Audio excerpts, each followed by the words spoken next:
تازه خبر د افغانستان په کرکټ بورډ کې نن غونډه ولې وشوه.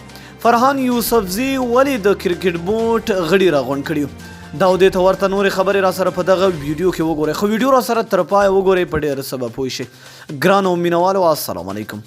د افغانستان کرکټ بورډ عمومي مشر ښاغلی فرحان یوسفزي نن د دغه ادارې د اړوند څانګو مدیرانو او د اونیزو غونډې مشري وکړه. په دغه ناسته کې ښاغلی یوسفزي د کرکټ بورډ د څانګو له مدیرانو څخه هغوی ته د ورسپارل شویو دندو راپور واورید او د کارونو د لاخو کېدو او اغېزمنتیا لپاره یې ورته نورې سپارښتنې وکړې.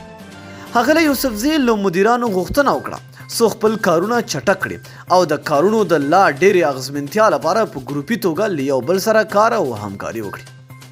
همدارنګه عمومي مشر نویو ګمارل شویو مدیرانو ته هرکلی وویلو او هیله یې وښوده چې د کرکټ بورډ ادارې د پرمختګ لپاره به ښه ګامونه پورته کړي.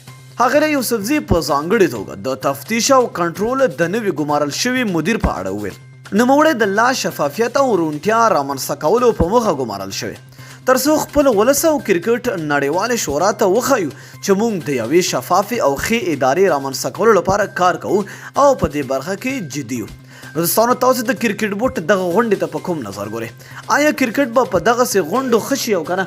لاندې په کمنټ کې خپل نظر موږ سره شریک کړئ. تر بیا او بلې ویډیو د الله په امان په دعاګانو کې مې یاد ساتئ.